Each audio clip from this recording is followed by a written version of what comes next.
আজকে সবার বাসায় আজকে আমরা একটা চ্যানেল নিয়ে আসি।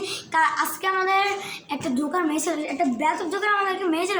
আজকে আমরা সেটা বাসায় চলে এসেছি।